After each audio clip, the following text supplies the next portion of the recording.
Hello everyone.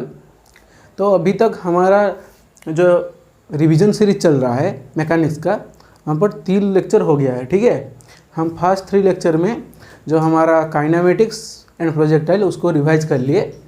अभी हमारा next topic है न्यूटन्स लॉज ऑफ मोशन।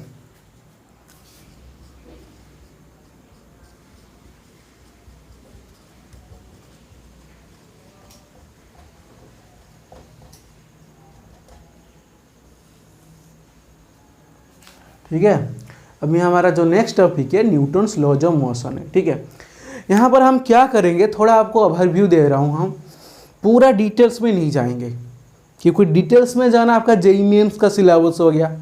ठीक है, आपका जो आएगा मैं उसी से प्रॉब्लम कराने की कोशिश करूँगा सीयूईटी में। ठीक है, न्यूटन्स लॉज ऑफ मोशन में बेसिकली आपका क्या होता है, आपको पता है न्यूटन्स लॉ क्या होता है, वो सब चीज़ पता है, मैं लिखवा दूंगा थोड़ा थोड़ा, वैसा कोई दिक्कत नहीं है।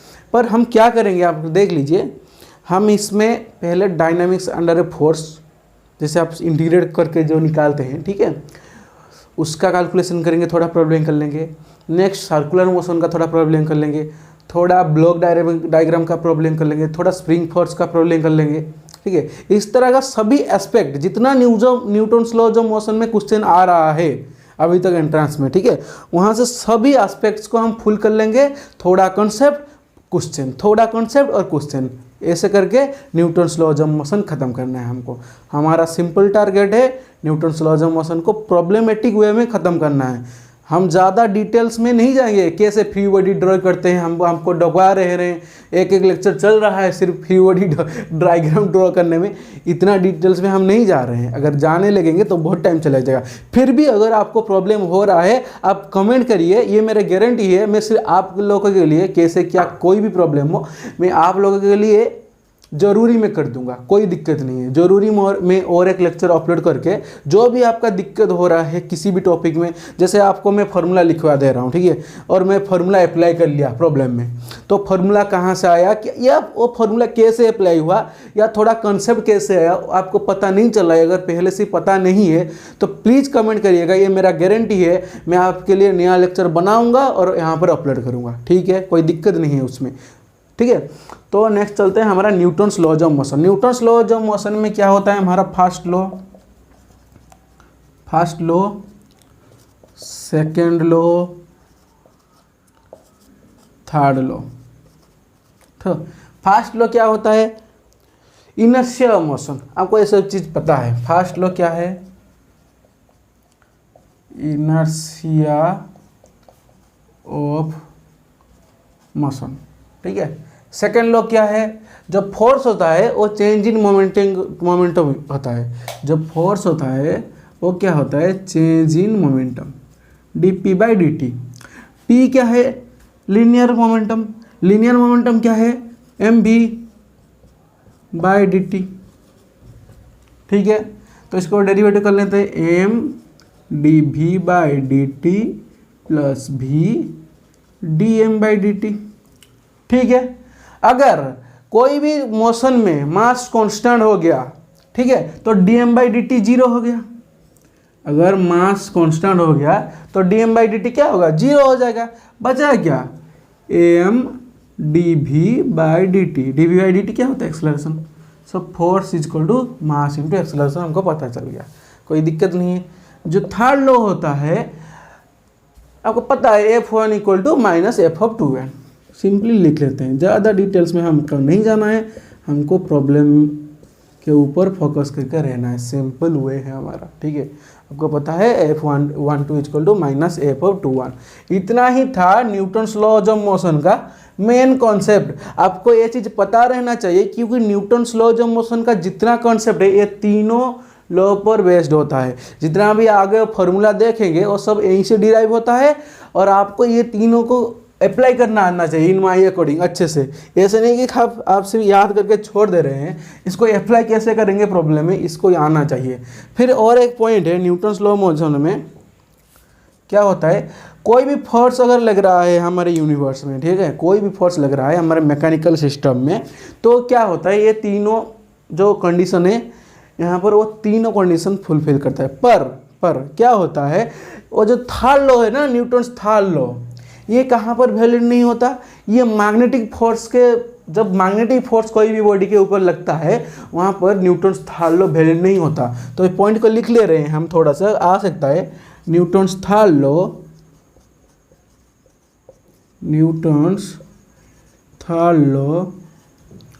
डज नॉट वैलिड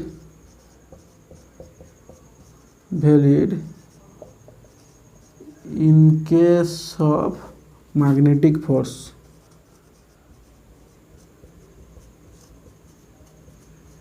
ठीक है, जो न्यूटन्स थर्ड लॉ है, मैग्नेटिक फोर्स जब लगता है कोई भी बॉडी में वहाँ पर वैलिड नहीं होता।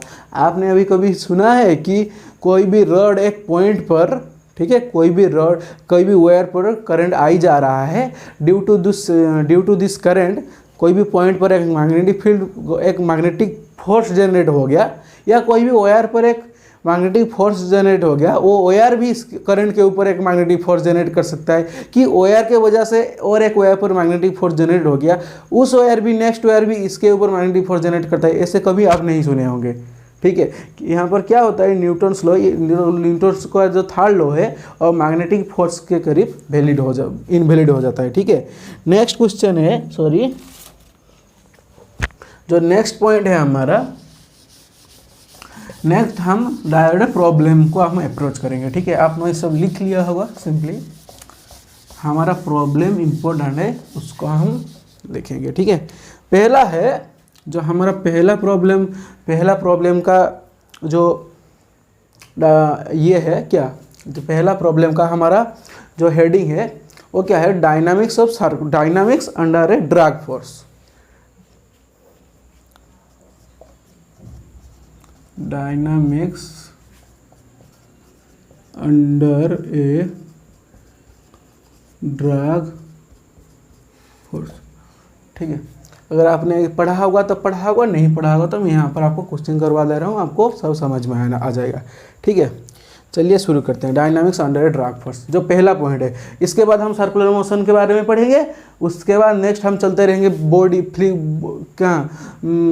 ब्लॉक बॉडी प्रॉब्लम के बारे में पढ़ेंगे, स्प्रिंग कांस्टेंट स्प्रिंग के बारे में पढ़ेंगे, फ्रिक्शन के बारे में पढ़ेंगे। इसके लिए पहला हेडिंग है dynamics of under A drag force. इसका थोड़ा क्वेश्चन करेंगे, क्वेश्चन करने से पहले थोड़ा इसका कॉन्सेप्ट देख लेते हैं। ये क्या होता है, इस टाइप ऑफ मोशन में दो क्या होता है, एक कांस्टेंट ड्रैग फोर्स रहता है, कांस्टेंट ड्रैग फोर्स रहता है। ये ड्रैग फोर्स क्या करता है, बॉडी को पीछे खींचता है, अपने मोशन से पीछे खींचता है। जो नेक्स्ट पॉइंट रहता है, ये यहाँ पर क्या होता है, एक स्पीड डिपेंडेंट ड्रैग फोर्स भी रहता है। जो ड्रैग फोर्स है ना, ये हमेशा स्पीड डिपेंडेंट रहता है। ड्रैग फोर्स जो होता है मैक्सिमम टाइम स्पीड डिपेंडेंट रहता है। ठीक है, जो ड्रैग फोर्स रहता है वो स्पीड डिपेंडेंट रहता है। और यहाँ पर दो केस आता है, एक केस 1, नेक्स्ट यहाँ पर लिख रहे हैं केस 2। ठीक है, केस 1 में क्या होता है, जब भी टाइम 0 होता है, let's at time 0 velocity v = 0। ठीक है, नेक्स्ट जब भी केस 2 में लिख लेते हैं, जब भी टाइम t = 0 वेलोसिटी यहाँ पर v0 होगा। लेट्स कोई भी पार्टिकल मूव कर रहा है एट टाइम t = 0 पर, वेलोसिटी अगर 0 हुआ, और एक केस ले रहे हैं टाइम t = 0 पर वेलोसिटी v0 होगा। जब टाइम t = 0 वेलोसिटी v0 होगा, यहाँ पर ग्राफ कैसे आएगा आप देख लीजिए। Under a constant drag force जो टाइम t = 0, टाइम और वेलोसिटी का हम ग्राफ अगर बनाएंगे क्या होगा, कैसे होगा देख लीजिए। टाइम t = 0 पर वेलोसिटी होगा v0। ठीक है, इसके बाद कांस्टेंट ड्रैग फोर्स हो रहा है, कोई भी मोशन बॉडी मूव कर रहा है और यहाँ पर क्या हो रहा है, एक अनदर ड्रैग फोर्स उसको पीछे पुल करने की कोशिश कर रहा है। ठीक है, इसका मतलब क्या होगा, वेलोसिटी धीरे धीरे कम होने लगेगा बॉडी का, ऊपर से धीरे धीरे जैसे टाइम बढ़ने लगेगा ऊपर से वेलोसिटी कम होने लगेगा। ठीक है, तो वेलोसिटी ऐसे आ जाएगा। ठीक है, नेक्स्ट जब भी टाइम = 0 और वेलोसिटी भी 0 होगा, ठीक है, जब भी टाइम = 0 और वेलोसिटी भी इक्वल टू 0 होगा, तो यहाँ पर क्या होगा, कोई भी कांस्टेंट फोर्स एक्ट कर रहा होगा बॉडी पर, क्योंकि अगर वेलोसिटी 0 हुआ उसको मूव कराने के लिए एक कांस्टेंट फोर्स भी एक्ट करना पड़ेगा। तो फाइनली क्या होगा, बहुत देर के बाद वो कांस्टेंट फोर्स और एक जो कांस्टेंट फोर्स जा रहा है ना, वहाँ पर जो एक्सेलरेशन होगा उसका एक्सेलरेशन 0 हो जाएगा बहुत देर के बाद। तो वहाँ पर क्या होगा, बॉडी का वेलोसिटी कांस्टेंट होने लगेगा। क्या होगा, कैसे होगा, आप पहले ग्राफ देख लीजिए, इससे समझेंगे कैसे होता है। देखिए पहले 0 से शुरू हुआ टाइम और वेलोसिटी का ग्राफ, ठीक है। पहले 0 से शुरू होगा, बढ़ते बढ़ते धीरे धीरे धीरे धीरे कांस्टेंट हो जाएगा। जहाँ पर कांस्टेंट होगा जिस पॉइंट पर, उसी वेलोसिटी को बोलते हैं टर्मिनल वेलोसिटी vt।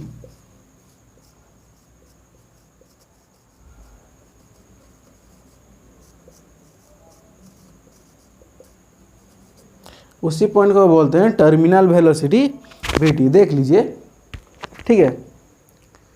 हाँ, जहाँ पर टर्मिनल वेलोसिटी अटेन हो जाता है, तो यहाँ पर जो टर्मिनल वेलोसिटी अटेन हो गया, ये हमेशा क्या होगा, एक कांस्टेंट हो जाएगा, कांस्टेंट वेलोसिटी होगा। टर्मिनल वेलोसिटी कब अटेन होगा, जब फोर्स जो है, नेट फोर्स उस बॉडी के ऊपर 0 हो जाएगा। इसका मतलब नेट एक्सेलरेशन 0 हो जाएगा।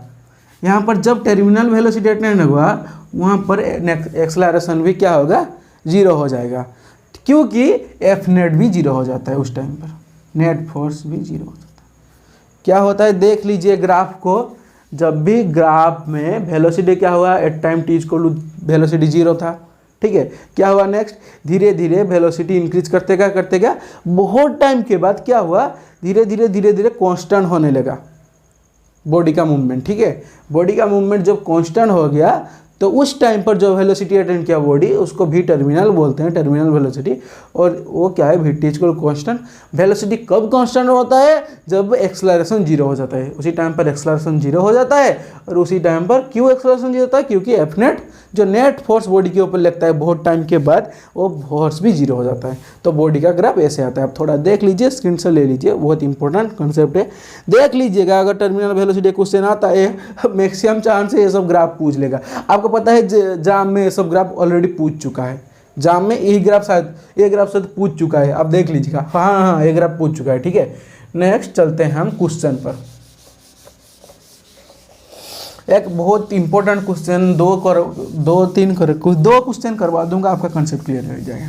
सिंपली इसमें कुछ नहीं करना है, आपको इंटीग्रेशन आना चाहिए, इक्वेशन ऑफ मोशन लगाना आना चाहिए, इंटीग्रेशन आना चाहिए, इतना ही काफ़ी है इस टाइप को क्वेश्चन को डील करने के लिए। डायनामिक्स अंडर्स हैं क्या, अंडर ए ड्रैग फोर्स को डील करने के लिए आपको इक्वेशन ऑफ मोशन लगाना आना चाहिए और इंटीग्रेशन करना आना चाहिए। सिंपली क्वेश्चन करते हैं, आपको पता चल जाएगा। फर्स्ट क्वेश्चन क्या बोल रहा है, एक ऐसे वायर है, देखिए, जिसका रेजिस्टेंस, यहाँ पर रेजिस्टेंस है, रेजिस्टेंस क्या है, आर। यहाँ पर ऐसे एक स्लाइडिंग वायर है, यहाँ पर लगा हुआ है स्लाइडिंग वायर, ठीक है। ऐसे एक स्लाइडिंग वायर लगा हुआ है जिसका लेंथ एल है, और यहाँ पर हम कांस्टेंट फोर्स एफ दे रहे हैं, ठीक है। बॉडी को कांस्टेंट फोर्स एफ दे रहे हैं। इनिशियली वेलोसिटी क्या था, उस इनिशियली कांस्टेंट था, तो initial velocity v equal to 0 था, एट टाइम इक्वल टू 0, ठीक है।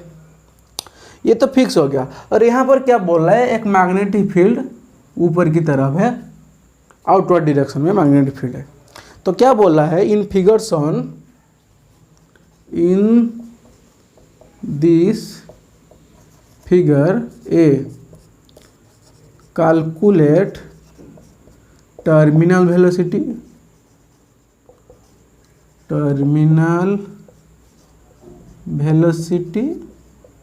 सेकेंड में टाइम डिपेंडेंट वेलोसिटी।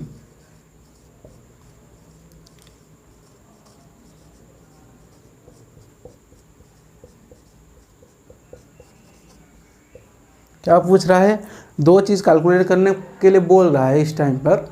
एक टर्मिनल वेलोसिटी कैलकुलेट करने के लिए बोल रहा है, नेक्स्ट क्या बोल रहा है, time dependent velocity v at time t, ठीक है। तो इसको निकालने के लिए पहले जब हम टर्मिनल वेलोसिटी को कैलकुलेट करेंगे, इसको निकालने के लिए हमको एक चीज़ को याद करना पड़ेगा, क्या है, देख लीजिए।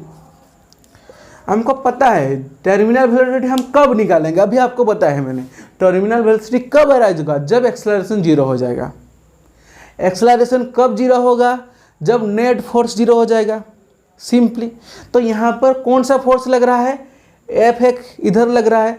आपने ये इलेक्ट्रोमैग्नेटिक थ्योरी में पढ़ा है, जब भी ऐसे कंडीशन में मैग्नेटिक फील्ड है और एक वायर को हम ऐसे मूव करवा रहे हैं due to the production of EMF, ठीक है, जो मैग्नेटिक फोर्स यहाँ पर भी इस तरफ भी एक क्या लग रहेगा, एफ मैग्नेटिक लग रहा होगा, ठीक है। जिस एफ मैग्नेटिक को आप इलेक्ट्रोमैग्नेटिक थ्योरी में कैलकुलेट किए हैं, पर आपको याद होगा कि नहीं पता नहीं हमको, मैं आपको लिखवा दे रहा हूँ एफ मैग्नेटिक का formula. L square B square V by T, sorry L square B square V by R. देख लीजिए एफ मैग्नेटिक फॉर्मूला। जब भी इस वायर में हम लेंथ एल का कोई वायर को हम ऐसे कोई कांस्टेंट फोर्स से मूव करवा रहे हैं, ठीक है, तो वो जो मैग्नेटिक फोर्स उस वायर पर ऑपोजिट डायरेक्शन में लगेगा, वो क्या होगा, formula L square into B square into velocity divided by R, ठीक है। देख लीजिए ये वाला फॉर्मूला है उसका, इसको लिखकर यहाँ पर रख दे रहे हैं, ठीक है। तो पहले हमको क्या लगाना होगा, इक्वेशन ऑफ मोशन, देन हमको इंटीग्रेट करना पड़ेगा। तो इस वायर पर हम इक्वेशन ऑफ मोशन लगाते हैं। देखिए इस वायर पर राइट साइड पर फोर्स एफ लग रहा है, तो एफ इन राइट साइड, ठीक है। लेफ्ट साइड पर क्या लग रहा है, मैग्नेटिक फोर्स लग रहा है, तो एफ माइनस एफ मैग्नेटिक, ठीक है, इक्वल टू क्या होगा, मास इंटू एक्सेलरेशन। मास इंटू कोई भी मास ले लीजिए, मास इंटू एक्सेलरेशन। पर हमको पता है हमको क्या निकालना है, ये पॉइंट पर हमको टर्मिनल वेलोसिटी निकालना है। जब भी टर्मिनल वेलोसिटी होता है वहाँ पर क्या होता है, एक्सेलरेशन जीरो हो जाता है, तो ये वाला टर्म कट जाएगा, कट के क्या हो जाएगा, जीरो हो जाएगा, कोई दिक्कत नहीं है। तो यहाँ पर हम क्या लिख सकते हैं, F equal to F magnetic. क्या बोल रहा था हमारा कॉन्सेप्ट, क्या बोल रहा था, जहाँ पर नेट फोर्स जीरो हो जाता है वहाँ पर टर्मिनल वेलोसिटी अराइज होता है। तो यहाँ पर राइट में फोर्स एफ लग रहा था, लेफ्ट में due to the magnetic field हमारा एफ मैग्नेटिक लगा, तो वो दोनों इक्वल जब हो जाएंगे तब क्या होगा, टर्मिनल वेलोसिटी अराइज हो जाएगा। तो यहाँ से निकाल लगते हैं सिंपली टर्मिनल वेलोसिटी। तो F equal to F magnetic कितना था, L square B square into V divide by R. यहाँ से वेलोसिटी कितना होगा, F R by L square into B square. देख लीजिए F R by L square, यही वेलोसिटी क्या होगा, टर्मिनल वेलोसिटी होगा। तो वी टी इक्वल टू क्या लिख लेंगे, V T equal to F R by L square into B square. तो टर्मिनल वेलोसिटी आपको मिल गया, पहला क्वेश्चन में कैसे निकालते हैं टर्मिनल वेलोसिटी देख लिया। नेक्स्ट बी में थोड़ा छोटा लिख रहे हैं क्योंकि इसका कैलकुलेशन थोड़ा बड़ा आने वाला है, ठीक है। नेक्स्ट बी में टाइम डिपेंडेंट वेलोसिटी पूछ रहा है। तो टाइम डिपेंडेंट वेलोसिटी के लिए हमको वेलोसिटी को इंक्लूड करना पड़ेगा। कोई भी टाइम टी पर हमको, ये क्या हुआ, बहुत टाइम टी के बाद क्या हो जा रहा था, फोर्स जीरो हो जा रहा था, इसीलिए एक्सेलरेशन जीरो हो जा रहा था और टर्मिनल वेलोसिटी हम ऐसे निकाल रहे थे। पर टाइम डिपेंडेंट वेलोसिटी के लिए हमको कोई टाइम टी पर वेलोसिटी कैलकुलेट करना पड़ेगा। तो हमको इक्वेशन मोशन जब लिखेंगे वहाँ पर हम एक्सेलरेशन को जीरो नहीं कर सकते, वहाँ पर एक्सेलरेशन को हमको वेलोसिटी को टाइम पर वेलोसिटी, यहाँ पर जैसे हम एक्सेलरेशन को जीरो कर देते थे वहाँ पर एक्सेलरेशन हम जीरो नहीं कर पाएंगे, वहाँ पर एक्सेलरेशन को हमको क्या करना पड़ेगा, विथ रेस्पेक्ट टू वेलोसिटी लिखना पड़ेगा, क्योंकि हमको यहाँ पर वेलोसिटी डिपेंडेंट पूछ रहा है, टाइम डिपेंडेंट वेलोसिटी। हम लिख लेते हैं, क्या लिखेंगे, तो एफ माइनस एफ मैग्नेटिक, वही इक्वेशन मोशन रहेगा, इक्वल टू एम में। पर यहाँ पर क्या हो रहा था, जीरो कर दिए थे, पर यहाँ पर थोड़ी जीरो करेंगे, यहाँ पर क्या लिखेंगे, M into D B by D T simply. पर इसको हमको इंटीग्रेट करना है, यही इंटीग्रेशन ही थोड़ा मतलब जिसका कैलकुलेशन सही हो गया उसका सही हो गया। एफ माइनस एफ मैग्नेटिक कितना था, L square B square V divided by R equal to mass into D V by D T. Then क्या करेंगे, डी टी को इधर ले आते हैं डी टी को इस साइड ले लिए, उस side M D V divide by F minus L square B square V by R. इसको हम इंटीग्रेट करेंगे। तो टाइम कहाँ से कहाँ तक, 0 to t, और वेलोसिटी कहाँ पर, sorry 0 to t, velocity 0 to v। ठीक है, तो यहाँ पर t को t आ गया इक्वल टू, इसको इंटीग्रेट करना है, m को बाहर ले लिए। ठीक है, D V by F minus L square B square by R into V. तो ये क्या होगा, यहाँ पर m बाहर आ गया तो यहाँ पर इंटीग्रेशन ln हो जाएगा, ln ऑफ क्या होगा, F minus L square B square V divided by R. ठीक है, यह आ गया उसका इंटीग्रेशन, होल डिवाइडेड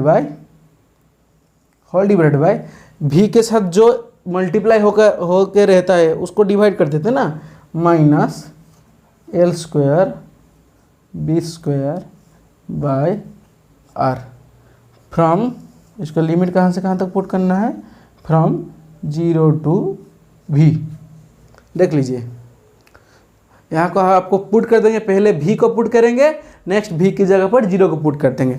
तो यहाँ पर मैं डायरेक्ट आपको आंसर लिख दे रहा हूँ, वेलोसिटी का लास्ट में आप कैलकुलेट कर लेंगे, जो वेलोसिटी का फॉर्मूला आएगा आपको यहाँ पर लिख दे रहा हूँ, जो वेलोसिटी का लास्ट वैल्यू आएगा v इक्वल टू, आप प्लीज़ इसको कैलकुलेट करके चेक कर लीजिएगा, मैं इसको कैलकुलेट करवाऊँगा तो रात बीत जाएगा। v square divided by M R divided by F R L square into B square.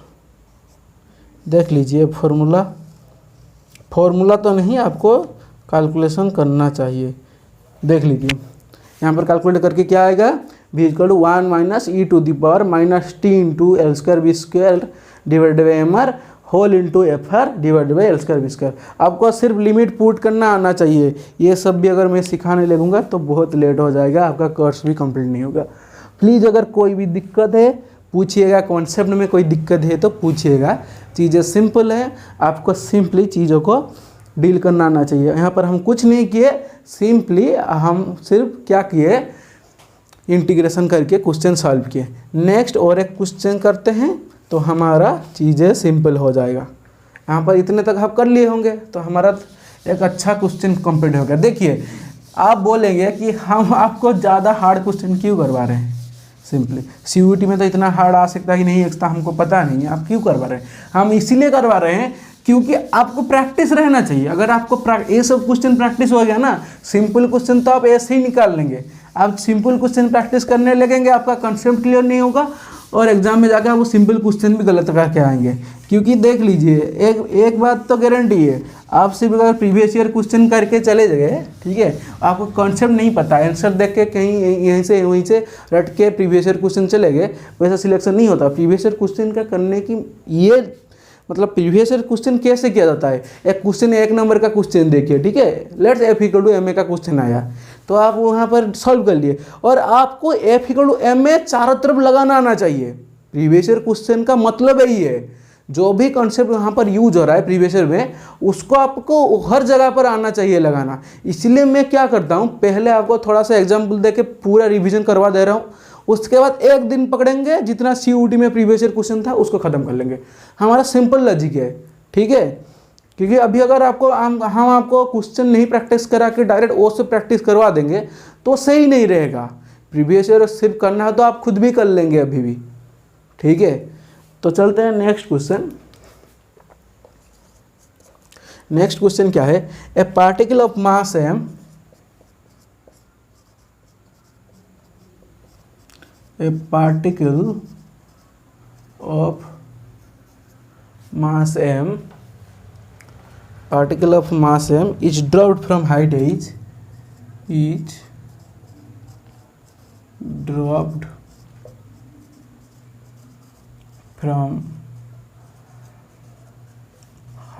h, during its motion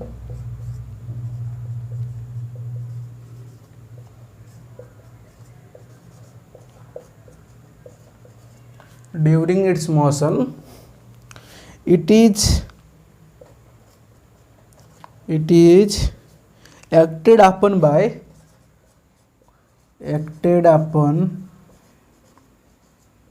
by constant gravity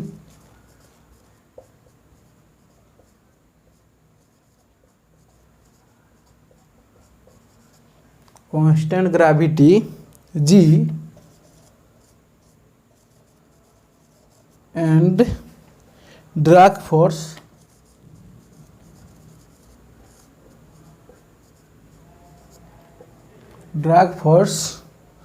BV square. ठीक है, calculate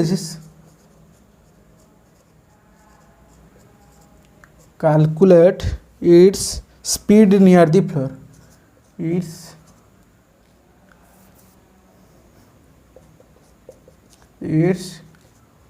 speed near the floor। ठीक है, क्वेश्चन इजी है, आप इसको try करने की थोड़ी 1 सेकंड कोशिश कीजिए, थोड़ा सोचिए क्वेश्चन होगा कि नहीं, थोड़ा सोचिए।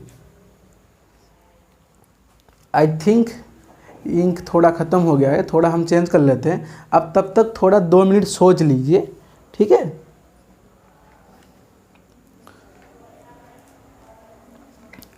एक चीज़ आप नोटिस कीजिएगा, क्वेश्चन किया दिया है a particle of mass M drop from height is, एक हाइट ए से पार्टिकल ऑफ मास एम को हम ड्रॉप कर दिए हैं।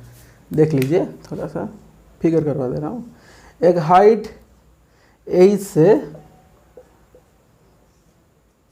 इस पार्टिकल ऑफ मास एम को हम ड्रॉप कर दे रहे हैं, ठीक है।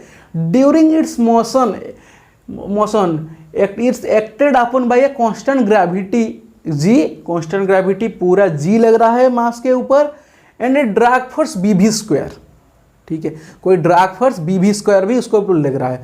तो during its motion, let's is motion here, ठीक है, यहाँ पर मास m है, तो नीचे एक ग्रेविटी क्या लग रहा है, नीचे लग रहा है ग्रेविटी, नीचे क्या लग रहा है ग्रेविटी, और एक क्या लग रखा है drag force BV square. Drag force क्या करता है, मोशन के ऑपोजिट डायरेक्शन में लगता है। सिंपली हमने पहले ही बताया है, ड्रैग फोर्स क्या करता है, मोशन के ऑपोजिट डायरेक्शन में लगता है। तो मोशन बॉडी क्या कर रहा है, नीचे कर रहा है, तो ड्रैग फोर्स कहाँ लगेगा, ऊपर लगेगा।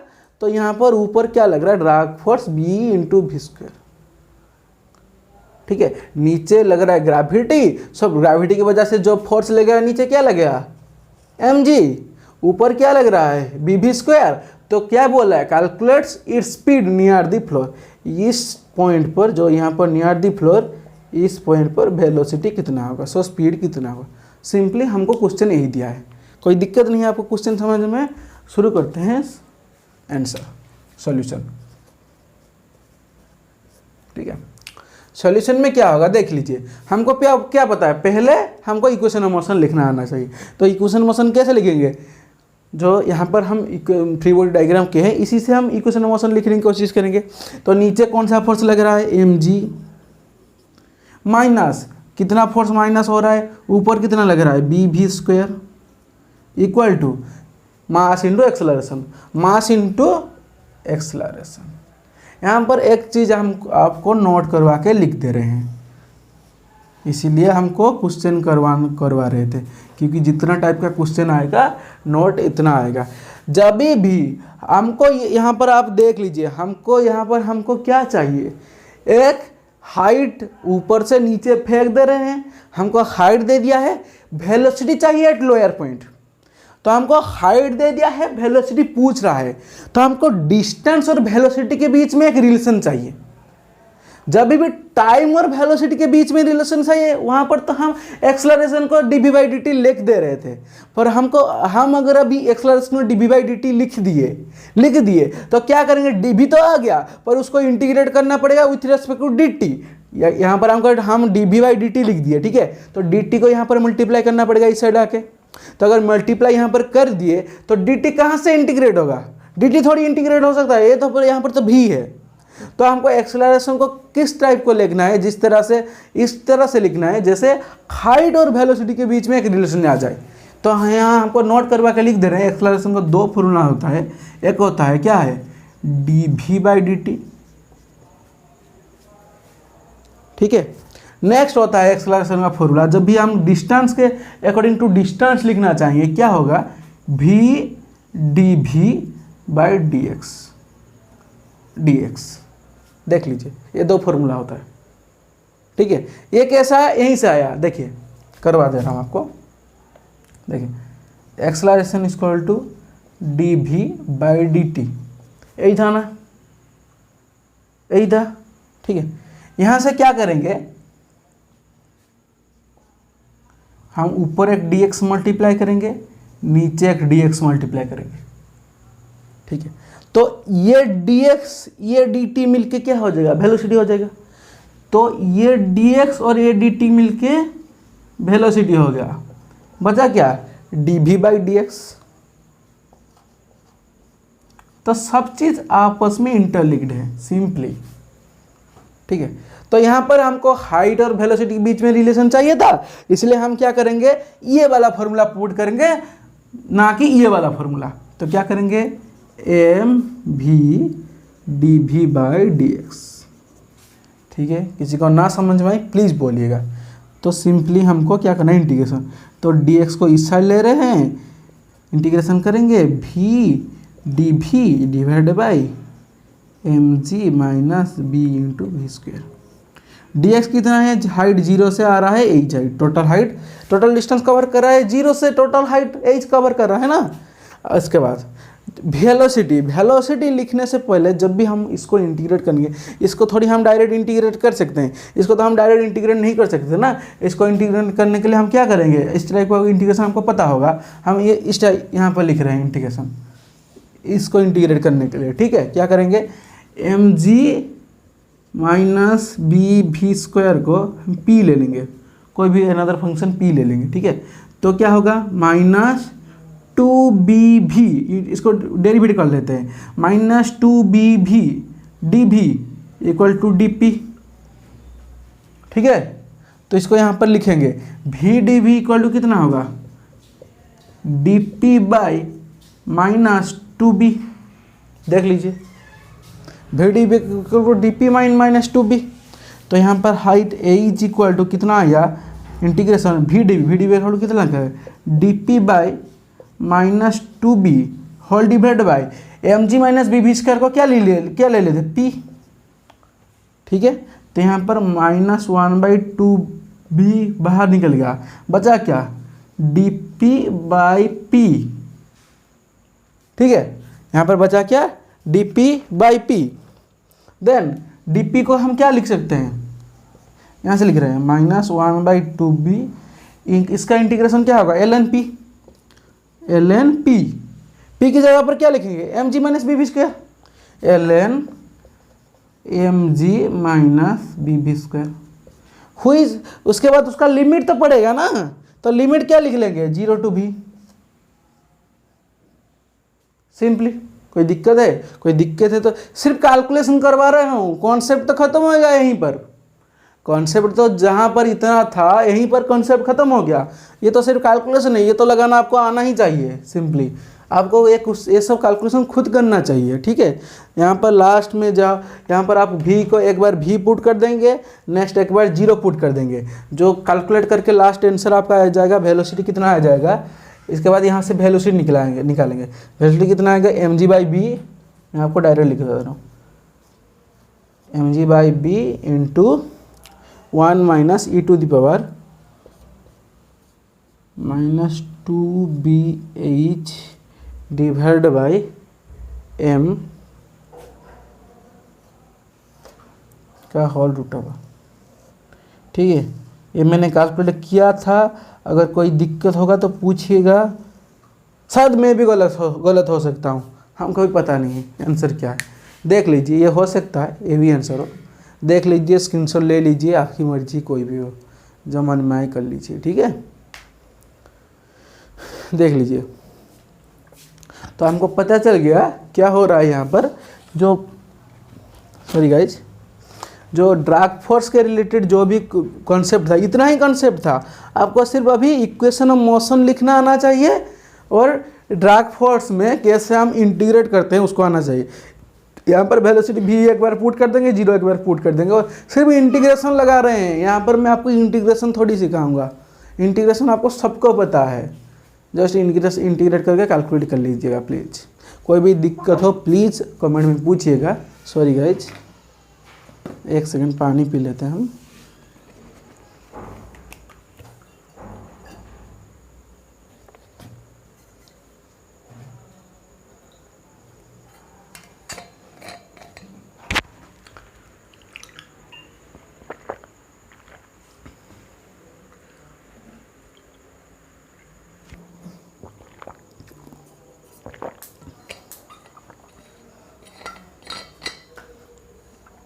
तो हमारा क्या हुआ अभी तक, एक कॉन्सेप्ट खत्म हो गया, किसका, डायनामिक्स अंडर ए ड्रैग फोर्स हम खत्म कर लिए 2 क्वेश्चन करके।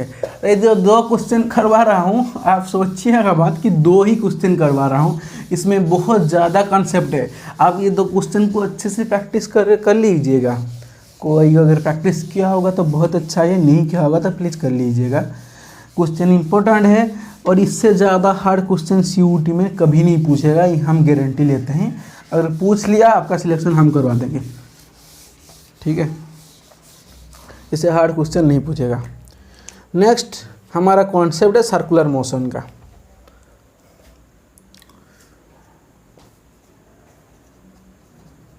Circular motion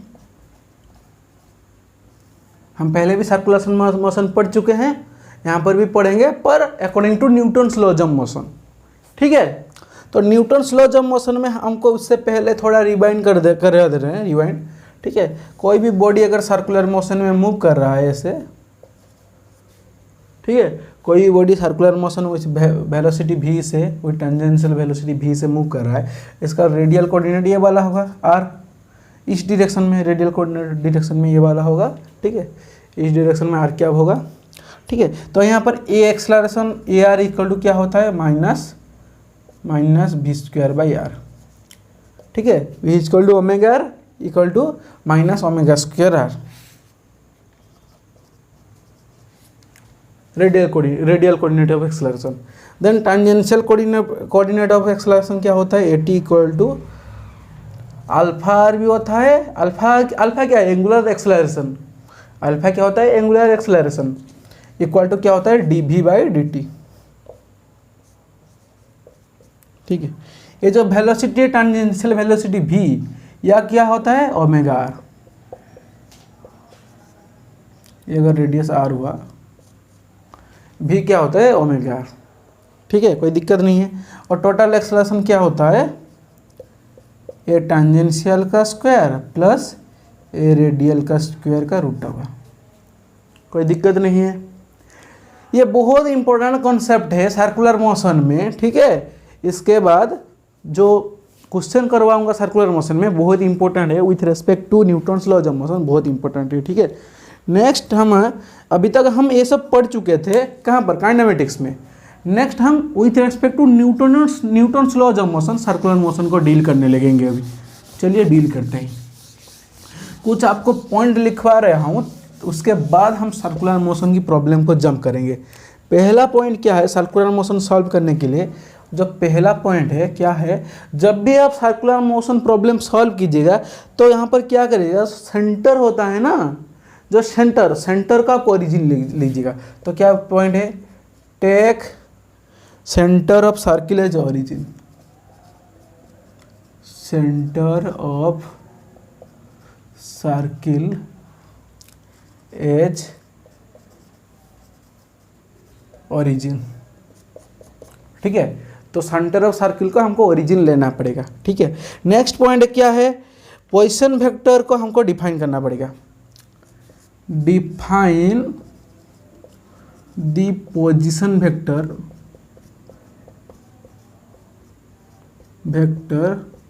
of the moving particle, of the moving particle, ठीक है, हमको पोजीशन वेक्टर मूविंग पार्टिकल का डिफाइन करना पड़ेगा। कहाँ पर वो पोजीशन वेक्टर है उस डायरेक्शन को हमको डिफाइन करना पड़ेगा। नेक्स्ट पॉइंट ये जवार रिजल्व हम क्या पकड़ेंगे, अभी तक हम क्या करें, सेंटर ले लिए, ओरिजिन ले लिए, पोजीशन वेक्टर देख लिए, तो हमको क्या करना पड़ेगा, रिजल्व करना पड़ेगा। पोजीशन वेक्टर मतलब क्या है, आर का डायरेक्शन हम चूज कर लिए अभी तक, तो हमको क्या करना पड़ेगा, resolve all the vectors perpendicular to and parallel to R vector और आर कैप वेक्टर। क्या बोल लिखेंगे, resolve all the forces perpendicular to or parallel to the r cap direction। ठीक है, आर कैप डायरेक्शन में जो भी आर कैप डायरेक्शन में जो भी फोर्सेस हैं उन सिस्टम में उसको आर कैप डायरेक्शन की पैरेलल और परपेंडिकुलर कंपोनेंट में हम तोड़ देंगे। जब हम इसको लिखवा दे रहे हैं, जब आप क्वेश्चन करवाएंगे ना तब पता चल जाएगा कैसे अप्लाई होता है। सिंपली पहले आपको लिखना चाहिए सब चीज़। Then write the radial equation of motion, write the radial equation of motion. क्या होता है, F R equal to M into A. यहाँ पर और एक मैं लिखवा दे रहा हूँ जो आप पहले से पढ़े होंगे, टोटल फोर्स, इसी का और एक फॉर्म है। क्या है, मैं इसको ज़्यादा यूज करूँगा, देख लीजिए, मैं ज़्यादा इसी को यूज करूँगा जो अभी लिखवा रहा हूँ। Total force acting towards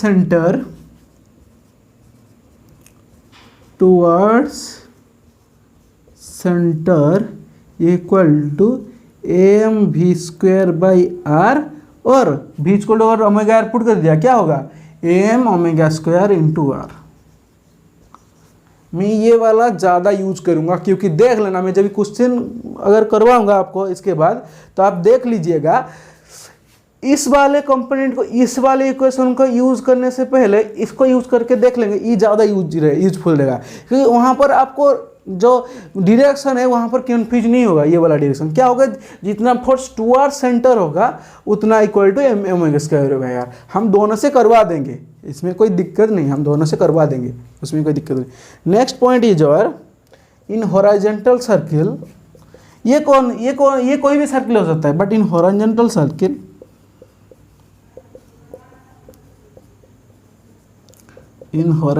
circle क्या करेंगे, कैसे करेंगे, F upward equal to F downward. इसको लिख करके हम क्वेश्चन सॉल्व करेंगे। ठीक है, then next point is our tangential equation motion. जब भी लिखेंगे F T equal to M A T लिख लेंगे। ठीक है, और इसको लिख सकते हैं M D V by D T, M D V by D T. जो भी सर्कुलर मोशन में कॉन्सेप्ट यूज होगा हमारे प्रॉब्लम में, वो सब यहाँ पर हम लिखवा रहे हैं पहले आपको। नेक्स्ट, कभी कभी क्या होता है, सर्कुलर मोशन की क्वेश्चन को हम न्यूटन्स लॉज ऑफ मोशन से नहीं डील करके कंजर्वेशन ऑफ एनर्जी से डील करेंगे। ठीक है, पर वो टाइप का क्वेश्चन हम क्या करेंगे, बाद में करेंगे, जब कंजर्वेशन ऑफ एनर्जी इसके बाद पढ़ाऊंगा, मोमेंटम कंजर्वेशन ऑफ एनर्जी, वहाँ पर आपको मैं ये वाला कॉन्सेप्ट से प्रॉब्लम करवाऊंगा। फिर भी लिख दे रहा हूँ। क्या करेंगे, sometimes for our convenience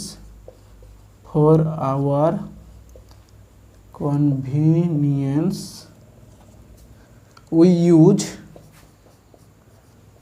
will use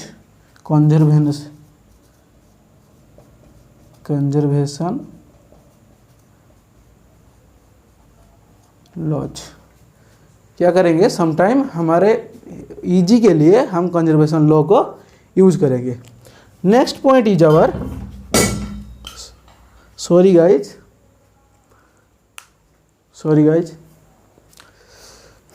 बोतल नीचे गिर गया, सॉरी।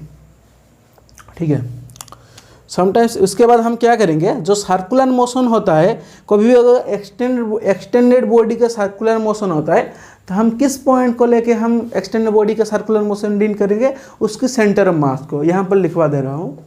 ठीक है, कोई भी बॉडी जैसे ऐसे मूव कर रहा है, यहाँ से एक बॉडी ऐसे मूव कर रहा है, ठीक है, ऐसे मूव कर रहा है बॉडी, ठीक है, तो हम किस पॉइंट को आधार करेंगे यहाँ पर, मतलब क्वेश्चन सॉल्व करने के लिए इसका सेंटर ऑफ मास को, इसका सेंटर ऑफ मास को यूज करके सर्कुलर मोशन का क्वेश्चन आंसर करेंगे। We use centre of mass of the extended body, extended body in this case. ठीक है, हम क्या करेंगे, एक्सटेंडेड बॉडी का सेंटर मास ले लेंगे, वहाँ पर टोटल मास कंसंट्रेशन हो जाएगा। जैसे इसका एक्सटेंडेड बॉडी से ऐसे घूम रहा था तो हम वो सोच लेंगे यहाँ पर पूरा टोटल मास m यहीं पर ही है, तो इसको घुमा देंगे उसी एक रेडियल वेलोसिटी या उसी एक रेडियस पे घुमा देंगे और यहाँ पर जितना भी कॉन्सेप्ट है उसको अप्लाई कर देंगे। सिंपली पता चल गया, सर्कुलर मोशन में इतना ही कॉन्सेप्ट था। अभी आपको हम क्वेश्चन करवा के दिखा रहे हैं कि इससे अप्लाई करते हैं क्वेश्चन में। ठीक है, बहुत ईजी है, स्क्रीनशॉट ले लीजिए, जल्दी से ले लिया होगा, स्क्रीनशॉट ले लिया होगा। नेक्स्ट हम डायरेक्ट क्या चलेंगे, जो स्टैंडर्ड एग्जाम्पल्स है, ठीक है, सर्कुलर मोशन में जितना भी स्टैंडर्ड एग्जाम्पल्स है उसको करवा देंगे, थोड़ा क्वेश्चन करवा देंगे, आपका सर्कुलर मोशन कंप्लीट हो जाएगा। आपने सुना होगा, ठीक है, आपने सुना होगा, जब भी आपने ग्रेविटेशन में शायद पढ़ा होगा, +2 में पढ़ा होगा कभी भी, जब भी हम ग्रेविटेशन यूज करते हैं ना, दोनों बॉडी मास, कोई भी प्लैनेट हो गया वो सन के चारों तरफ रिवॉल्व कर रहा है, या कोई भी और एक हमारा मून हो गया वो क्या अर्थ के चारों तरफ रिवॉल्व कर रहा है। ठीक है, तो रिवॉल्व करने के टाइम जो फोर्स लगता है, ठीक है, वो फोर्स से यहीं से आता है, इसी कॉन्सेप्ट से आता है। ठीक है, तो इसको हम यूज़ करके हमारा जनरल क्वेश्चन करते हैं। ठीक है, क्या तो है, some standard examples of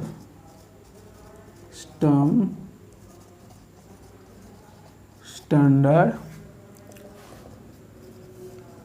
examples of circular motion.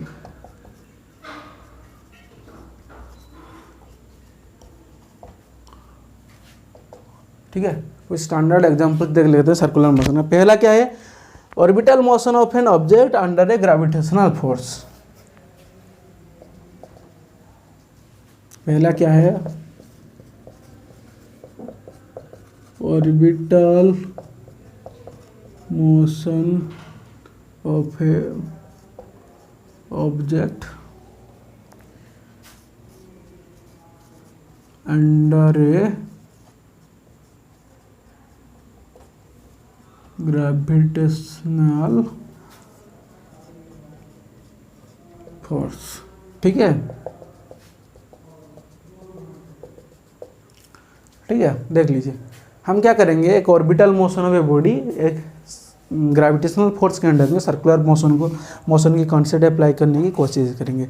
Let us consider कोई प्लैनेट है जिसका कैपिटल मास कैपिटल M है। ठीक है, उसके चारों तरफ एक बॉडी है और मूव कर रहा है, which mass is small m। ठीक है, और ये जो सर्कुलर मोशन कर रहा है उसके सेंटर में एक कैपिटल मास m। ठीक है, तो यहाँ पर जो इसका टेंजेंशियल वेलोसिटी है वो है v। ठीक है, इस बॉडी का टेंजेंशियल वेलोसिटी v है। हमारा क्वेश्चन क्या है, हमको पहले क्या करना है, जो रेडियल कोऑर्डिनेट है उसको, सॉरी, जो r वेक्टर है, जो पोजीशन वेक्टर है उसको डिफाइन करना है। तो पोजीशन वेक्टर क्या हो गया, ये वाला r कोऑर्डिनेट हो गया ना, ये वाला r वेक्टर हो गया, क्योंकि सेंटर हो गया हमारा मास। हमारा क्या पता है, जो सेंटर को हमको ओरिजिन ले लेना है, तो सेंटर हो गया हमारा कैपिटल मास m, और r वेक्टर क्या हो गया, यहाँ से यहाँ का ज्वाइन कर लिए और ये हो गया r वेक्टर, और इस डायरेक्शन क्या होगा, ये वाला डायरेक्शन हो गया r कैप। कोई दिक्कत नहीं है इसमें।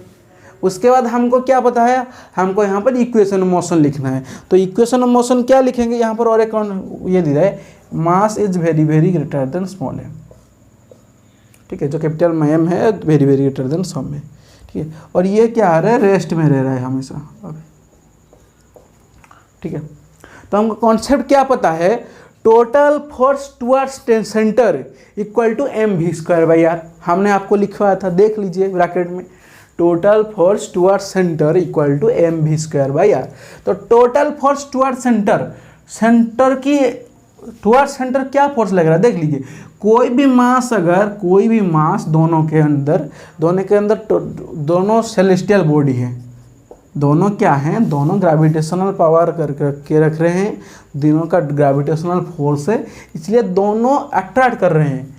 ये बड़ा मास है, वो स्मॉल मास को खुद की तरफ अट्रैक्ट कर रहा है इस डायरेक्शन में, इसलिए तो बोलते हैं F is equal to minus GM1M2 by R square. ये माइनस क्यों लगता है, इसीलिए लगता है क्योंकि ये अट्रैक्टिव फोर्स है, ठीक है। तो ये क्या करता है, जो भी बिगर मास होता है, जो भी मास बड़ा होता है, वो क्या करता है, स्मॉल ऑब्जेक्ट को अपने आप अपने तरफ अट्रैक्ट करता है। आपने ब्लैक होल देखा होगा, देखा तो नहीं होगा, पर ब्लैक होल का कॉन्सेप्ट आपने कभी सुना होगा, मूवी में अभी दिखाते हैं, बहुत सारे मूवी में आपको पता होगा। ब्लैक होल क्या होता है, एक हेवीली ऑब्जेक्ट बॉडी मास होता है, वहाँ पर एक उसका जो ब्लैक होल का वेट होता है ना, बहुत हाई होता है, इसलिए उसका जो ग्रेविटेशनल पावर होता है बहुत ज़्यादा होता है, इसलिए उसके एरिया में जो भी जाता है, उसके ग्रेविटेशनल अट्रैक्शन के एरिया में जो भी जाता है, वो अपने तरफ खींच लेता है उसको, ठीक है। इसलिए बोलते हैं जितना भी बड़ा ऑब्जेक्ट होता है ना, उसका ग्रेविटेशनल पावर उतना ज़्यादा रहता है,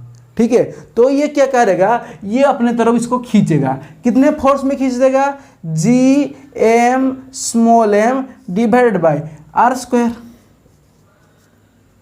खींच रहा है। हमने क्या लगा, ये कहाँ पर खींच रहा है, इसको यहाँ पुल कर रहा है। तो हमको क्या पता चला, टोटल फोर्स टुवर्ड्स सेंटर, ये सेंटर में लग रहा है, total force towards centre equal to क्या होगा, M V square by R, small m into V square by R. कोई दिक्कत है पूछ लीजिए, ये वाला आर है, ये रेडियस दे जाए आर, तो ये भी आर हो गया, ठीक है। कोई दिक्कत नहीं है तो पूछ लीजिए, कोई दिक्कत है तो पूछिए। तो एम कटा, आर कटा, वेलोसिटी कितना हो गया, GM बाई आर, ठीक है। ये वाला मैंने बता दिया, जो मैंने आपको ब्रैकेट में लिखवाया था वो वाला कॉन्सेप्ट से, ठीक है। यहाँ पर थोड़ा और एक वही जो लिखवाया था ना आपको, रेडियल कोऑर्डिनेट लिखवा दिया, उस टाइप से देख लेते हैं। देखिए, जब भी आप according to radial coordinate use करके क्वेश्चन सॉल्व करेंगे, क्या करेंगे, आपको डायरेक्ट फोर्स का फॉर्मूला लिखना है। तो यहाँ पर force equal to mass into acceleration, तो for Fr equal to m into AR, ठीक है। और यहाँ पर आप एक चीज देखिएगा, जब भी कोई भी फोर्स टुवर्ड सेंटर, मतलब आर कैप के ऑपोजिट डायरेक्शन लग रहा है, तो उसको हम क्या लिखेंगे, नेगेटिव। तो आर कैप के ऑपोजिट डायरेक्शन क्या लग रहा है, फोर्स लग रहा है, यही F equal to GM by R square. तो क्या लिख देंगे, minus GM small m divided by R square equal to m into AR, मतलब इसको क्या लिख सकते हैं, minus M V square by R. आपको पता है ये वाला कॉन्सेप्ट अच्छे से, ठीक है। हम क्या कर रहे हैं, अभी आर कैप के अकॉर्डिंग क्वेश्चन सॉल्व कर रहे हैं। यहाँ पर मैंने जो आपको वो लाइन बताया था, कौन सा line, the total force towards centre equal to M V square by, वो वाला कॉन्सेप्ट यहाँ पर मैंने यूज किया। यहाँ पर और एक बार हम आपको क्या करवा रहे हैं, जो रेडियल कोऑर्डिनेट डिफाइन किए हैं, जो आर वेक्टर डिफाइन किए हैं, विथ रेस्पेक्ट टू हम क्वेश्चन सॉल्व करके डिफाइन कर रहे हैं, ठीक है। तो आर कटा, माइनस माइनस प्लस हो गया, एम कट गया, वहीं से वही आ गया। चीज़ें सिंपल हैं, आपको सिर्फ जो भी मन में है उसको लगाना आना चाहिए, GM/r का रूट ओवर। स्क्रीनशॉट ले लीजिए या देख लीजिए, क्वेश्चन बहुत ही इजी है, ये सब आपको जरूर पता होगा, I am damn sure. Then हमको वेलोसिटी निकल गया, अगर वेलोसिटी निकल गया उसका एक टाइम पीरियड होगा, टाइम पीरियड, ठीक है। टाइम पीरियड क्या होता है, two distance by speed, distance by speed. तो एक डिस्टेंस जो टाइम पीरियड में, एक टाइम पीरियड में बॉडी टोटल अपना पेरीफेरी कवर कर लिया होगा, तो टोटल पेरीफेरी क्या होगा, 2πr डिवाइड बाय स्पीड कितना होगा, GM/r, Gm/r का रूट ओवर। ठीक है, तो इसको ऊपर ले लें, क्या होगा 2 पाई इंटू r/Gm का रूट ओवर। देख लीजिए टाइम पीरियड, आपको यहाँ पर टाइम पीरियड और आर के अकॉर्डिंग क्या रिलेशन आ रहा है देख लीजिए। जो टाइम पीरियड है directly proportional to whole to the power r to the power 3/2 आ रहा है कि नहीं, देख लीजिए। यह वाला आपने केपलर्स थर्ड लॉ में पढ़ा होगा।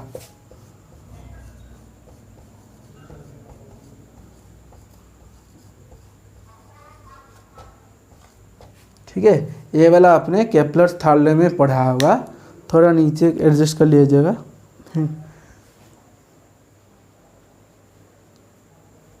ठीक है, देख लीजिए होल टू दी पावर 3/2 होता। केपलर थर्ड लॉ में ऐसे हो रहा T square proportional to r/q, आपको पता है, वही यहाँ पर भी प्रूव हो गया, देख लीजिए।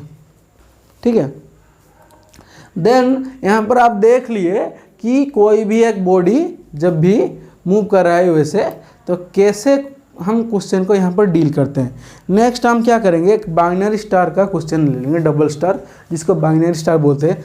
क्वेश्चन अगर बहुत स्टैंडर्ड आ जाता है एक बार तो ट्रिपल स्टार का क्वेश्चन भी दे सकता है, पर सीयूईटी में नहीं देगा, ये गारंटी है। सीयूईटी में जनरली इतना हार्ड क्वेश्चन नहीं पूछेगा।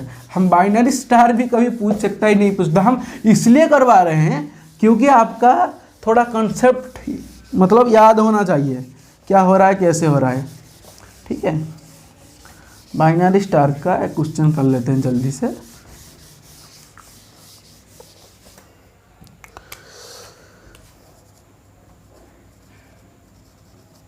बाइनरी स्टार, ठीक है, तो बाइनरी स्टार में क्या होता है, ज़्यादा लिखवा नहीं रहा हूँ, सिंपली क्वेश्चन करवा रहा हूँ आपको। देखिए, एक दोनों मास है, ठीक है, एक का मास m1 दूसरा मास m2, ठीक है, दोनों अपनी common centre of mass according to their common centre of mass, इन दोनों का बीच में डिस्टेंस r है।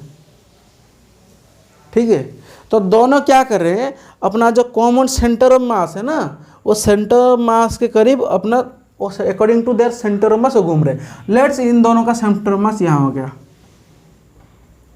m1 m2 का सेंटर ऑफ मास यहाँ हो गया। तो सेंटर ऑफ मास को अपना ओरिजिन बना के दोनों घूम रहे हैं। ठीक है, तो ये अगर घूमेगा m1 किस पाथ घूमेगा, इसको रेडियस बना लेगा m1, तो m1 ऐसे घूमने लगेगा। ठीक है, तो m2 अगर घूमेगा वो इतना बड़ा रेडियस निकालेगा अपना, तो m2 ऐसे घूमने लगेगा, देख लीजिए। ठीक है, कोई दिक्कत नहीं है। लेट्स m1 का डिस्टेंस फ्रॉम सेंटर मास हम r1 ले लिए और m2 का डिस्टेंस सेंटर मास से r2 ले लिए। ठीक है, और दोनों एक कॉमन एंगुलर वेलोसिटी घूम रहे हैं, लेट्स ओमेगा।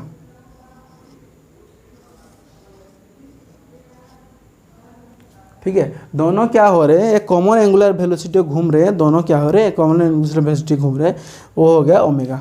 लेट्स इस पॉइंट पर अगर ऐसे घूम रहे हैं, इस पॉइंट पर पार्टिकल का वेलोसिटी v1 है, v1 का m1 पार्टिकल m1 का, और इस पॉइंट पर पार्टिकल वेलोसिटी क्या है v2। कोई दिक्कत नहीं है अभी तक, अगर दिक्कत होगा तो पूछेगा। तो हमको पहले क्या करना है, आर वेक्टर डिफाइन करना है। पहले मास m1 के लिए हम सॉल्व करते हैं। ठीक, पहले क्या करेंगे, आर वेक्टर डिफाइन करेंगे। तो पहले m1 के लिए तो क्या करेंगे, r1 वेक्टर डिफाइन करेंगे। हमको सेंटर तो ये हो गया, तो यहाँ से r1 वेक्टर क्या होगा, ये वाला वेक्टर हो गया r1 वेक्टर, ये हो गया r1 वेक्टर, सॉरी यहाँ पर नहीं दिख रहा है, यहाँ पर देखिए, ये वाला हो गया r1 वेक्टर, ये वाला यहाँ से इतना तक। ठीक है, और इस डायरेक्शन हो गया r1 कैफ। ठीक है, तो यहाँ से क्या लिखेंगे, total force acting toward centre equal to mv1² r1 simply. तो इस पार्टिकल पर मास m1 पर टोटल फोर्स टूवर्ड सेंटर कितना लग रहा है, इस दोनों के बीच में m1 m2 में जो फोर्स लग रहा है वो क्या है, gm1 m2/r²। तो जी टोटल फोर्स कितना लग रहा है, वो दोनों इस जो M1 को M2 अपनी तरफ अट्रैक्ट कर रहा है, तो क्या होगा जी M1 M2 डिवाइडेड बाई दोनों के बीच में डिस्टेंस के R square equal to total force toward centre equal to M V square by radius, m into V square V1 square divided by radius कितना हुआ, इस सर्किल का रेडियस कितना हुआ R1। कोई दिक्कत है तो पूछ लीजिए। तो यहाँ पर m क्या है M1, तो M1 कटा, बचा क्या R1 सॉरी R1 को R1 ठीक है R1 रहे, तो V1 स्क्वायर कितना हुआ GM2 by GM2 into R1 divide by R square का रूट ओवर। देख लीजिए, अगर कोई दिक्कत है तो पूछिए। V1 स्क्वायर कितना आया GM2 by R1 into R1 square root over. देख लीजिए, जो V1 है ना, यहाँ से तो V1 निकल गया, यहाँ से हम V1 स्क्वायर सॉरी यहाँ पे हम V1 निकाल दिए ऐसे ही, ठीक है। इसके बाद अगर हम ओमेगा की टर्म में लिखते, ओमेगा तो दोनों का कॉमन है, V1 V2 अलग हो सकता है पर ओमेगा का दोनों तो कॉमन है। हम एक काम करेंगे, M1 को ओमेगा की टर्म में भी लिख लेते हैं, उसके बाद क्या होता है देखते हैं। वेलोसिटी को रखते हैं, यहीं पर रखते हैं, एक बार ओमेगा की टर्म में लिखते हैं। क्या लिखेंगे GM1 M2 divided by R square equal to क्या होगा M V square by R1। इसको क्या लिख सकते हैं M1 omega square into R1। तो M1 कट गया, बचा क्या GM2 by R square equal to omega square into R1। इसको इक्वेशन 1 दे देते हैं, ठीक है। नेक्स्ट, जब हम पार्टिकल ऑफ मास M2 को ले रहे हैं, जब हम मास, इसको रहने देते हैं अभी, इसके बाद में देखेंगे। जब हम मास M2 को ले रहे हैं तब क्या करेंगे, हमको उसी तरह का यहाँ पर उस डायरेक्शन में एक R2 वेक्टर डिफाइन करेगा। तो यहाँ से यहाँ तक देख लीजिए, यहाँ से सेंटर से इस मास M2 तक ये वाला हो गया क्या हमारा R2 ना, ठीक है। तो इस डायरेक्शन हम क्या कर लिख लेंगे, R क्या डायरेक्शन लिख लेंगे, R2 क्या डायरेक्शन लिख लेंगे। तो यहाँ पर भी वही कॉन्सेप्ट लगेगा, force toward centre equal to M V square by R2। तो M V square sorry guys for the outside, तो ठीक है। तो यहाँ पर M2 में क्या दिखेंगे, force toward centre equal to क्या M V square by R। तो फोर्स लिख देते हैं, फोर्स क्या होगा, वही फोर्स लगेगा क्या GM1 M2 divided by R square. R कितना होगा R2 square equal to GM1 M2 by R2 square sorry R square, क्योंकि फोर्स तो R1 और R2 के बीच सॉरी M1 और M2 के बीच लग रहा है ना, तो उन दोनों के बीच में डिस्टेंस R है। तो GM1 M2 by R square equal to M2 into omega square into R2, जैसे यहाँ पर लिखे थे सिंपली वैसे लिखे। तो M2 कट गया, बचा क्या GM1 by R square equal to omega square into R2,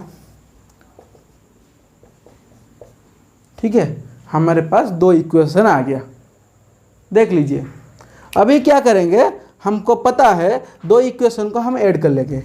equation I plus 2I क्या होगा, G by R square common चला गया, क्या होगा G by R square common चला गया, बचा क्या M1 प्लस M2,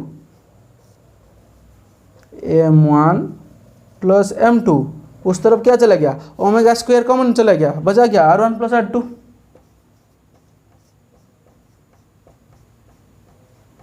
देखिए R1 प्लस R2 कितना होगा, टोटल R होगा कि नहीं। तो इसको लिख सकते हैं ओमेगा स्क्वायर इंटू R, होगा कि नहीं, देख लीजिए। तो यहां पर जो ओमेगा आ जाएगा, ओमेगा कितना आएगा, G m1 plus m2 divided by R cube का रूट ओवर। सिंपली हमने कैलकुलेशन किया है, कोई दिक्कत नहीं होगा, देख लीजिए, g into m1 plus m2 divide by R Q.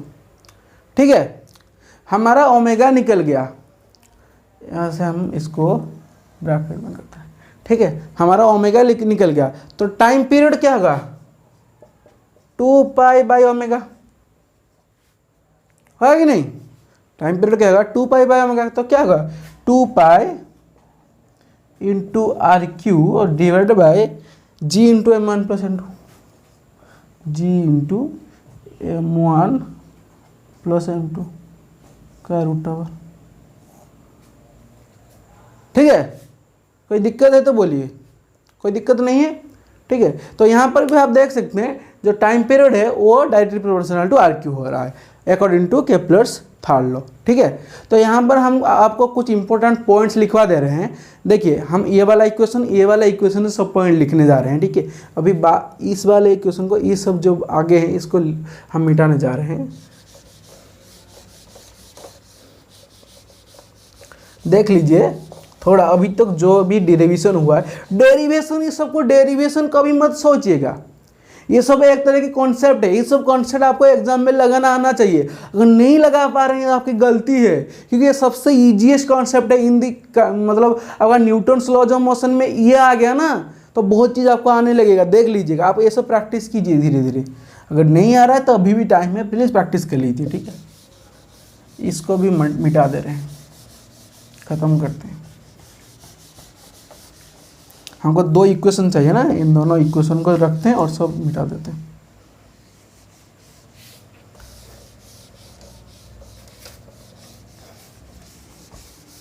Next is our, कुछ पॉइंट लिखते हैं जो सर्कुलर मोशन में इंपॉर्टेंट पॉइंट है कुछ। ठीक है, इसी टाइप का अदर कैलकुलेशन करके कुछ आ जाएगा।